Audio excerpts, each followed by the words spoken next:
Hello everyone, exam warrior में आप सभी का स्वागत है। दोस्तों, आज हम बिहार शिक्षक भर्ती से संबंधित इसके लास्ट प्रैक्टिस सेट को करेंगे।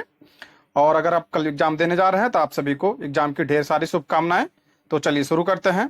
आज का हमारा पहला प्रश्न है, तीसरा आंग्ल मैसूर युद्ध किस गवर्नर जनरल के कार्यकाल में हुआ था? तो इसका राइट आंसर हो जाएगा ऑप्शन बी, लॉर्ड कॉर्नवालिस के कार्यकाल में तीसरा आंग्ल मैसूर युद्ध हुआ था। तीसरा आंग्ल मैसूर युद्ध कब हुआ था? तो 1790 से लेकर 1792 तक यह हुआ था। और लॉर्ड कॉर्नवालिस के कार्यकाल की बात करें तो इसका कार्यकाल क्या था? 1786 से लेकर 1793 तक यह बंगाल का गवर्नर जनरल था। टोटल कुल कितने आंग्ल मैसूर युद्ध हुए थे? तो 4 आंग्ल मैसूर युद्ध हुए थे। पहला कब हुआ था? तो 1767 से लेकर 1769 के बीच में पहला हुआ था। दूसरा कब हुआ था? तो 1780 से लेकर 1784 तक हुआ था। और तीसरा मैंने बताया 1790 से लेकर हुआ था 1792 के बीच में। ठीक है। और चौथा कब हुआ था? तो चौथा 1799 में हुआ था। आप इसको ध्यान रखिएगा। टोटल 4 आंग्ल मैसूर युद्ध हुए थे। अगला प्रश्न है, ब्रिटिश संसद के लिए चुने जाने वाले पहले भारतीय कौन थे? तो इसका राइट आंसर हो जाएगा ऑप्शन डी, दादा भाई नौरोजी ब्रिटिश संसद के लिए चुने जाने वाले पहले भारतीय थे। कब चुने गए थे? तो 1892 में चुने गए थे। दादा भाई नौरोजी से संबंधित कुछ और पॉइंट्स की बात करें तो इनकी एक पुस्तक है, poverty and un British rule in India. ये पूछा जाता है, आप इसको ध्यान रखिए। पुस्तक का नाम क्या है? Poverty and un British rule in India. और सबसे पहले राष्ट्रीय आय का अनुमान किसने लगाया था? तो दादा भाई नौरोजी ने। और दादा भाई नौरोजी को the grand old man of India भी कहा जाता है। आप इसको भी ध्यान रखिएगा। अगला प्रश्न है, निम्नलिखित घटनाओं पर विचार करिए। पहला कह रहा नील विद्रोह। नील विद्रोह कब हुआ था? तो 1859-60 में नील विद्रोह हुआ था। और संथाल विद्रोह कब हुआ था? 1855 से 56 के बीच में संथाल विद्रोह हुआ था। दक्कन विद्रोह कब हुआ था? 1875 में दक्कन विद्रोह हुआ था। और सिपाही विद्रोह कब हुआ था? 1857 से 59 के बीच में सिपाही विद्रोह हुआ था। तो इसका राइट आंसर क्या हो जाएगा? पहले कौन सा हुआ था? दूसरा।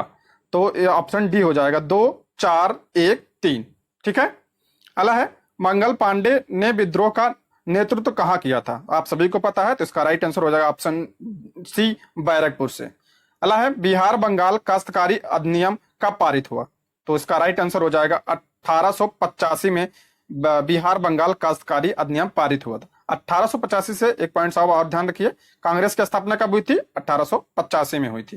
अगला है, भारतीय राष्ट्रीय कांग्रेस ने किस अधिवेशन में राष्ट्रीय आर्थिक कार्यक्रम को अपनाया था? तो इसका राइट आंसर हो जाएगा ऑप्शन ए, कराची सत्र 1931 में, यानी कराची अधिवेशन 1931 में। और इसकी अध्यक्षता किसने की थी? तो वल्लभ भाई पटेल ने। अगला प्रश्न है, वर्ष 1823 में लाइसेंसिंग रेगुलेशन एक्ट किसने पेश किया था? तो इसका राइट आंसर हो जाएगा ऑप्शन सी, जॉन एडम्स ने 1823 में लाइसेंसिंग रेगुलेशन एक्ट पेश किया था।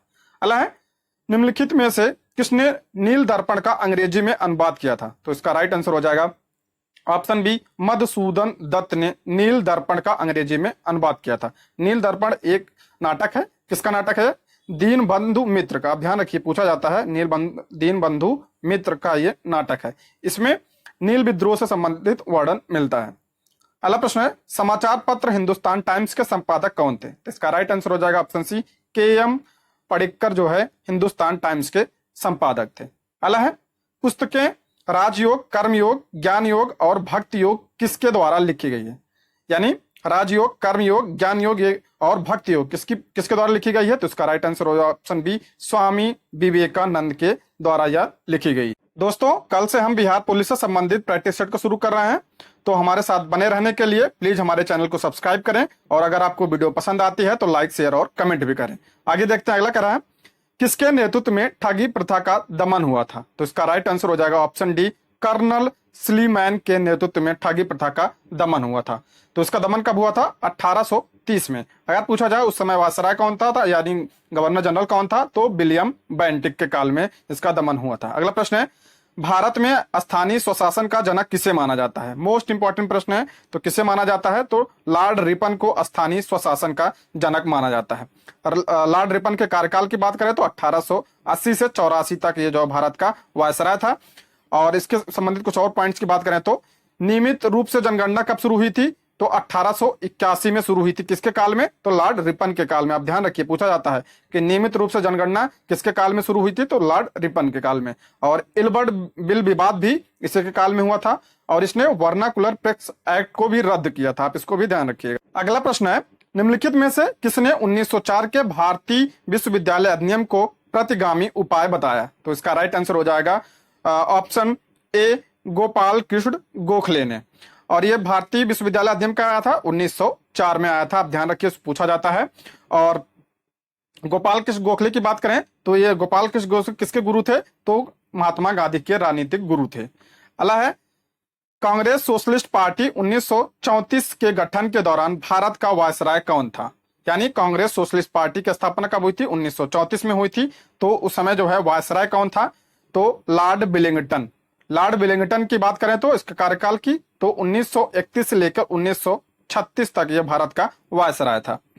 अगला है, हम ब्रिटेन की बर्बादी से अपनी स्वतंत्रता नहीं चाहते, किसने कहा था? तो ऑप्शन बी, महात्मा गांधी ने यह कहा था। अगला प्रश्न है, दांडी मार्च के दौरान रघुपति राघव राजा राम गीत किस प्रसिद्ध संगीतकार द्वारा गाया गया था? तो इसका राइट आंसर हो जाएगा ऑप्शन ए, दिगंबर विष्णु पुलुस्कर ने यह गीत गाया था। अगला प्रश्न है, गांधी जी की अनुपस्थिति में भारत छोड़ो आंदोलन का नेतृत्व किसके द्वारा किया गया था? तो इसका राइट आंसर हो जाएगा ऑप्शन सी, अरुणा आसफ अली के द्वारा। अगला प्रश्न है, निम्नलिखित में से किसने अपने शासनकाल के दौरान एक नया कैलेंडर, एक नई प्रणाली या एक सिक्का और नए पैमाने या वजन एवं माप की शुरुआत की थी? तो इसका राइट आंसर हो जाएगा ऑप्शन ए, टीपू सुल्तान। टीपू सुल्तान को मैसूर का शेर भी कहा जाता है। अगला प्रश्न है, निम्नलिखित में किस आंदोलन के दौरान गांधी जी ने एक वर्ष में स्वराज का वादा किया था? तो इसका राइट आंसर हो जाएगा ऑप्शन ए, असहयोग आंदोलन के दौरान। असहयोग आंदोलन कब शुरू हुआ था? तो 1920 में।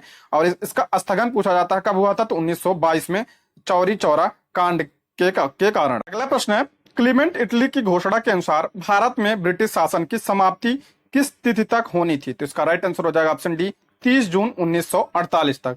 और यह घोषणा कब हुई थी? तो 20 फरवरी 1947 को यह घोषणा हुई थी। अगला प्रश्न है, कैबिनेट मिशन भारत कब आया था? तो इसका राइट आंसर हो जाएगा मार्च 1946 में कैबिनेट मिशन भारत आया था, और इसी के तहत संविधान सभा का गठन हुआ था। अगला प्रश्न है, निम्नलिखित में से कौन सा सिंधु घाटी सभ्यता के बारे में सही है? पहला कह रहा उन पर व्यापारियों के एक वर्ग का शासन था, सही है। नगर निगम लोगों की नागरिक सुविधाओं की देखभाल करता था, यह भी सही है। वे बोस्टोफोर्डनिक शैली की स्क्रिप्ट का उपयोग कर रहे थे, यह भी सही है। तो इसका राइट आंसर हो जाएगा ऑप्शन डी, इनमें से सभी। अगला प्रश्न है, रामायण, महाभारत और मनुस्मृति निम्नलिखित में से किस अवधि के दौरान संकलित किए गए थे? तो इसका राइट आंसर हो जाएगा शुंग काल के दौरान संकलित किए गए थे। अगला कह रहा है, मथुरा और गंधार शैली के बारे में निम्नलिखित में से कौन सा कथन सही है? पहला कह रहा है, कनिष्क काल में इन दोनों शैलियों का विकास हुआ, सही है। नीला ग्रे बलुआ पत्थर मथुरा काल की एक महत्वपूर्ण विशेषता है, गलत है। गंधार कला में बौद्ध और जैन धर्म का प्रभाव मिलता है, गलत है, बौद्ध धर्म का प्रभाव मिलता है। अगला प्रश्न है, भारतीय इतिहास में प्रसिद्ध एहोल अभिलेख का संबंध किस शासक से है?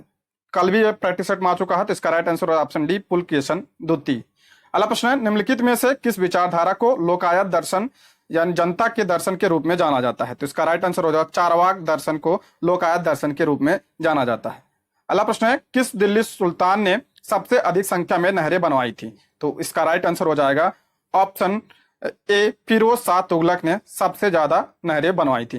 अगर बात करें फिरोज शाह तुगलक की तो 1351 से लेकर 1388 तक यह दिल्ली सल्तनत का शासक था। अगला प्रश्न है, प्राचीन भारत के संदर्भ में बाघ भट्ट द्वारा लिखित अष्टांग संग्रह का संबंध है। बाघ भट्ट अष्टांग किसके द्वारा लिखा गया है? तो बाघ भट्ट के द्वारा लिखा गया है। और यह किससे संबंधित है? तो चिकित्सा से संबंधित है, ठीक है। अगला प्रश्न है, चिश्ती संप्रदाय के किस सूफी संत को चिराग ए दिल्ली यानी दिल्ली का चिराग के नाम से जाना जाता है? तो इसका राइट आंसर हो जाएगा ऑप्शन बी, शेख नसरुद्दीन महमूद को चिराग ए दिल्ली यानी दिल्ली का चिराग कहा जाता है। अगला प्रश्न है, दिल्ली सल्तनत में इक्ता प्रणाली की शुरुआत किसने की थी? तो इसका राइट आंसर हो जाएगा ऑप्शन बी, इल्तुतमिश ने इक्ता प्रणाली की शुरुआत की थी।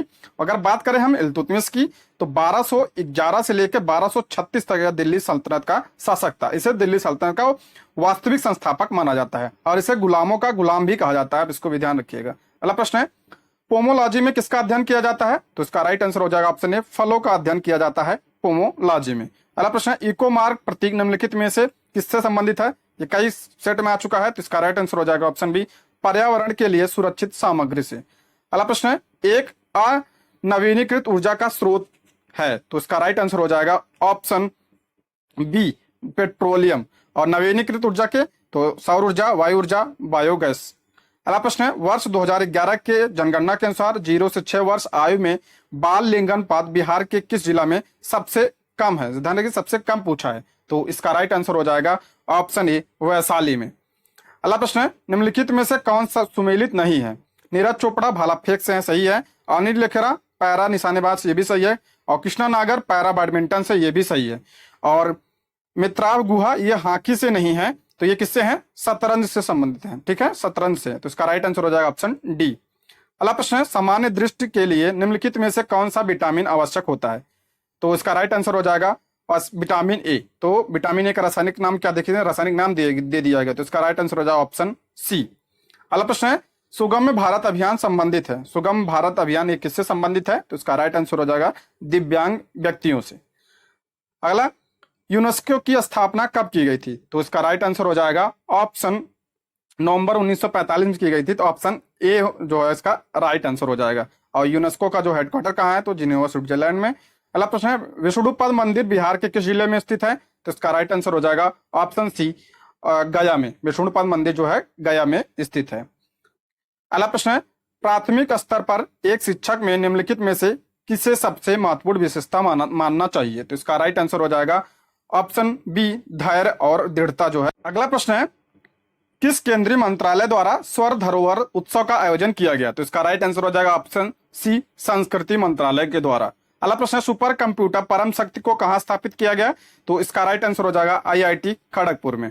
अगला है भारतीय सेना ने किस देश के साथ संयुक्त प्रशिक्षण अभियान साइक्लोन 1 का शुभारंभ किया? मोस्ट इंपॉर्टेंट प्रश्न है, तो इसका राइट आंसर हो जाएगा ऑप्शन ए, मिस्र के साथ जो है ये साइक्लोन 1 का शुभारंभ किया गया। अगला प्रश्न है पर्यटन को प्रोत्साहन देने के लिए अंतर्राष्ट्रीय पर्यटन प्रदर्शनी किस देश में आयोजित किया गया? तो इसका राइट आंसर हो जाएगा ऑप्शन सी, स्पेन में। किसके लिए?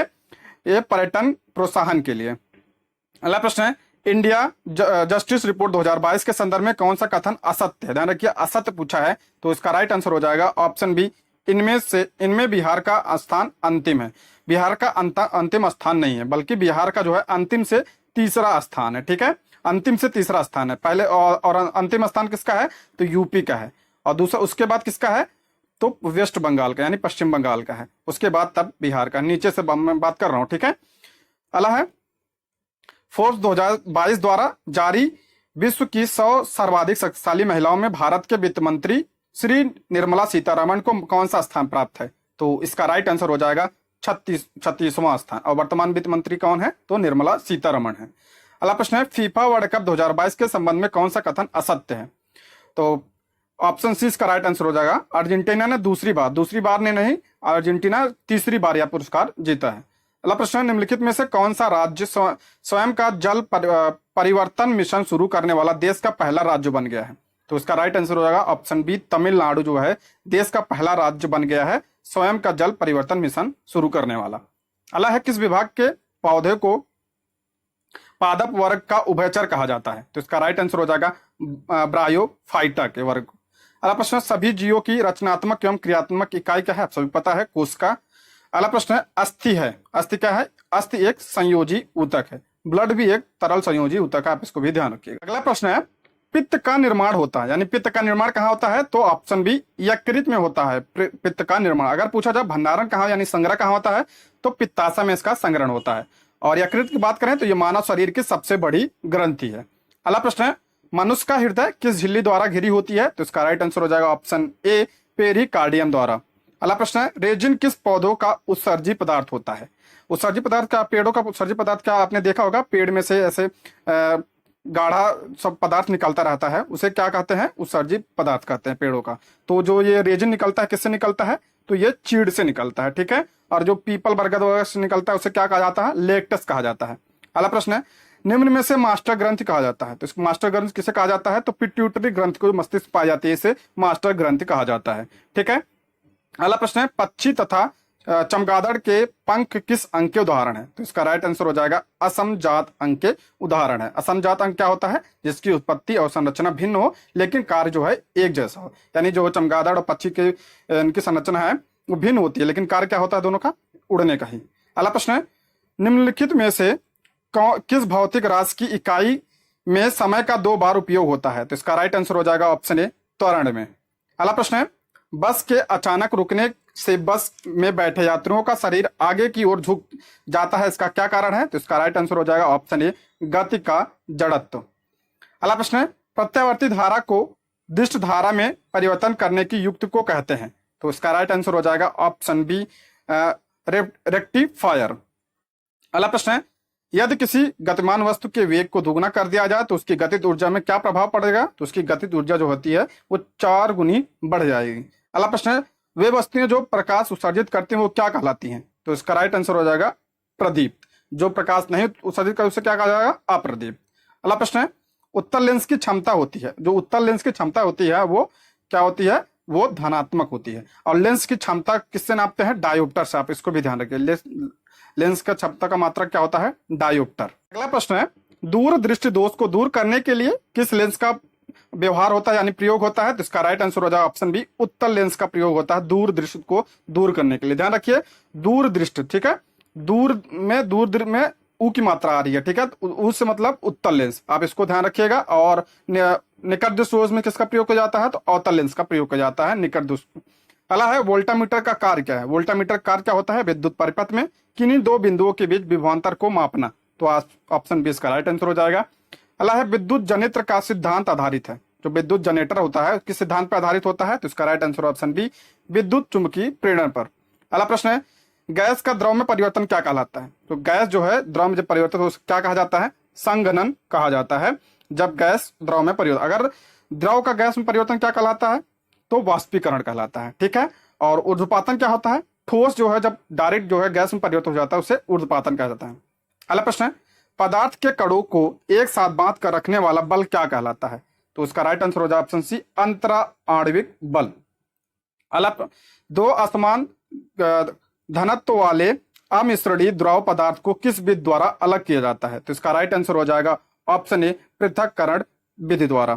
अगला प्रश्न है, निम्नलिखित में से कौन भौतिक परिवर्तन का उदाहरण है? तो उसका राइट आंसर हो जाएगा जल का जमना जो होता है ये भौतिक परिवर्तन का उदाहरण है। और लोहे का जंग लगना, मोमबत्ती का जलना, कोयले का जलना, ये सब रासायनिक उदाहरण है। अगला प्रश्न है, अमोनिया यानी NH3 में नाइट्रोजन की सांद्रता कितनी होती है? तो इसका राइट आंसर हो जाएगा 3। अगला प्रश्न है, परमाणु के नाभिक में नजदीक कौन सी कक्षा होती है? तो इसका राइट आंसर हो जाएगा कि जो है परमाणु के नाभिक के नजदीक होती है। कौन कौन सी कक्षा होती है? K, L, M, N, O, P, Q होती है, ठीक है, Q तक होता है। तो सबसे दूर पूछा जाए तो Q हो जाएगा और सबसे नजदीक नाभिक के तो K। अगला प्रश्न है, निम्नलिखित में से किस विधि द्वारा लोहे की कढ़ाई की जंग लगने से बचाया जा सकता है? तो इसका राइट आंसर हो जाएगा उस पर जस्ता का लेप लगाकर। अगला प्रश्न है, कौन सा हाइड्रोकार्बन कमरे के तापमान पर ठोस होता है? तो इसका राइट आंसर हो जाएगा C20H42। अगला प्रश्न है, संविधान सभा के मूल अधिकारों, अल्पसंख्यकों एवं जनजातियों तथा बहिष्कृत क्षेत्रों के लिए परामर्शदाता समिति के अध्यक्ष कौन थे? तो इसका राइट आंसर हो जाएगा ऑप्शन सी सरदार वल्लभ भाई पटेल। जवाहरलाल नेहरू की बात करें तो ये संघ शक्ति समिति और संघीय संविधान समिति के अध्यक्ष थे।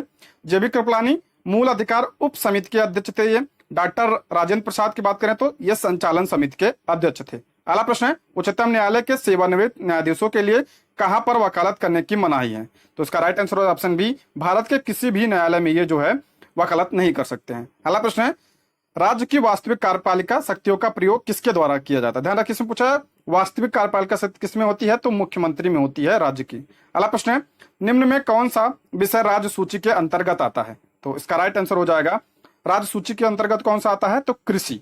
और ये जो सूचियां हैं तीनों, राज्य सूची, केंद्र सूची और समवर्ती सूची, किस अनुसूची में है? तो संविधान की 7वीं अनुसूची में इसका उल्लेख मिलता है। अगला प्रश्न है, अल्पसंख्यकों के लिए किस वर्ष राष्ट्रीय आयोग बनाया गया था? तो इसका राइट आंसर हो जाएगा 1992 में बनाया गया था। अगला प्रश्न है, संयुक्त राष्ट्र सुरक्षा परिषद के अस्थायी सदस्यों का कार्यकाल कितने वर्ष होता है? अस्थायी पूछा है तो इसका राइट आंसर हो जाएगा 2 वर्ष। अगर पूछा जाए संयुक्त राष्ट्र सुरक्षा परिषद में कुल कितने अस्थायी सदस्य हैं तो 5 अस्थायी सदस्य हैं। कौन कौन से? अमेरिका, ब्रिटेन, फ्रांस, चीन और रूस। अगला है राज्य के अधीन क्या है? तो राज्य के अधीन क्या है? राज्य आंतरिक एवं बाह्य दोनों संप्रभुता, यानी जो राज्य का मतलब होता है या सरकार या देश। अगला प्रश्न है भारतीय संविधान में मताधिकार से क्या अभिप्राय है? तो इसका राइट आंसर हो जाएगा क्या है? वोट देने का अधिकार। ऑप्शन बी इसका राइट आंसर हो जाएगा। एक क्वेश्चन पूछा जाता है मतदान की आयु जो है 21 वर्ष से घटाकर 18 वर्ष किस संविधान संशोधन द्वारा किया गया था? तो 61वें संविधान संशोधन द्वारा यह किया गया था। आप इसको ध्यान रखिएगा, यह कई बार एग्जाम में पूछा गया है। अगला प्रश्न है नगर पालिका में महिलाओं के लिए कितनी सीटें आरक्षित होती हैं? तो इसका राइट आंसर हो जाएगा ऑप्शन सी 1/3। अगला है जो व्यक्ति किसी स्टेट में नहीं रहता वह या तो संत होता है या पशु, किसने कहा था? तो इसका राइट आंसर हो जाएगा ऑप्शन डी अरस्तु ने कहा था। अगला प्रश्न है किसी व्यक्ति के वास्तविक जीवन स्तर का आकलन किया जा सकता है किसके अनुसार? तो इसका राइट आंसर हो जाएगा ऑप्शन सी प्रति व्यक्ति आय के द्वारा। अगला प्रश्न है प्रथम पंचवर्षीय योजना किस मॉडल पर आधारित है? ये कई बार सेट में आ चुका है, तो इसका राइट आंसर हो जाएगा हेरोल्ड डोमर मॉडल पर आधारित है प्रथम पंचवर्षीय योजना। इसके कब से कब था? ये 1951 से 1956 तक। और दूसरे पंचवर्षीय योजना की बात करें तो ये किस पे आधारित था? तो महालनोबिस मॉडल पे यह आधारित है। अगला प्रश्न है भारतीय अर्थव्यवस्था के स्वरूप के बारे में निम्नलिखित में से कौन सा विकल्प सही है? तो इसका राइट आंसर हो जाएगा ऑप्शन ए भारतीय अर्थव्यवस्था जो है ये मिश्रित अर्थव्यवस्था, यानी इसमें पूंजीवादी भी मिलती है और सार्वजनिक भी मिलती है। अगला प्रश्न है बिहार में धान के फसल उत्पादन में सबसे अग्रणी जिला कौन सा है? तो इसका राइट आंसर हो जाएगा ऑप्शन सी रोहतास। अगला प्रश्न है महाविस्फोटक सिद्धांत संबंधित है, यानी बिग बैंग थ्योरी किससे संबंधित है? तो इसका राइट आंसर ऑप्शन बी ब्रह्मांड की उत्पत्ति से। अगला है निम्नलिखित में से कौन सा संयंत्र शक्ति तथा खाद दोनों दे सकता है? तो इसका राइट आंसर हो जाएगा ऑप्शन, इसमें पूछा शक्ति तथा खाद कौन दे सकता है? तो इसका राइट आंसर हो जाएगा बायोगैस संयंत्र जो होते हैं वो शक्ति तथा खाद दोनों दे सकते हैं। अगला प्रश्न इनमें से किसने पहली बार यह व्याख्या की थी कि पृथ्वी के अपनी धुरी पर घूमने के कारण प्रतिदिन सूर्योदय एवं सूर्यास्त होता है? तो इसका राइट आंसर हो जाएगा आर्यभट्ट ने यह कहा था। अगला प्रश्न है चंद्रमा के धरातल पर दो व्यक्तियों एक दूसरे की बात नहीं सुन सकते क्योंकि वहां पे वायुमंडल नहीं है। अगला प्रश्न है निम्नलिखित में से कौन सा एक समय की प्राकृतिक इकाई नहीं है? समय की प्राकृतिक इकाई कौन सी नहीं है? तो मानक समय जो प्राकृतिक इकाई नहीं है। सवाना का सर्वाधिक विस्तार कहाँ है? तो अफ्रीका में घास का मैदान है, तो अफ्रीका में इसका सर्वाधिक मैदान। अगला प्रश्न है भौगोलिक क्षेत्र की दृष्टि से भारत के निम्न जिलों में कौन सा जिला सबसे बड़ा है? तो इसका राइट आंसर हो जाएगा ऑप्शन बी कच्छ। कच्छ कहाँ है? गुजरात का। अगला प्रश्न है निम्नलिखित में से कौन भारत की सबसे बड़ी मीठे पानी की झील है? तो इसका राइट आंसर हो जाएगा ऑप्शन बी वूलर झील जो है कहाँ पे है? जम्मू कश्मीर में भारत की सबसे बड़ी मीठे पानी की झील है। अगर पूछा जाए विश्व की सबसे बड़ी मीठे पानी की झील कौन सी है?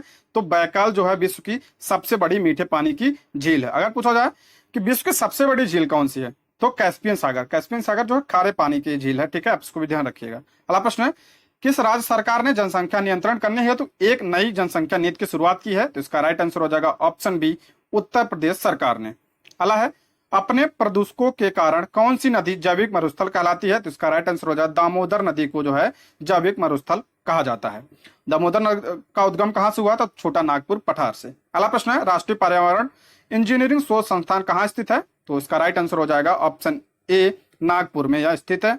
अगला है किस बायोम में सबसे कम तापांतर पाया जाता है? तो इसका राइट आंसर हो जाएगा ऑप्शन डी सदाबहार वर्षा वन बायोम में सबसे कम तापांतर पाया जाता है। अगला प्रश्न है निम्नलिखित में से कौन सा विश्व का सबसे बड़ा ग्लोबल कार्बन उत्सर्जक देश है? तो इसका राइट आंसर हो जाएगा चीन जो है सबसे ज्यादा कार्बन उत्सर्जन करता है, और उसके बाद अमेरिका करता है, उसके बाद कौन करता है? यूरोपीय संघ, उसके बाद चौथे नंबर पे भारत है। दोस्तों ये रहे आज के प्रश्न। Thank you for watching.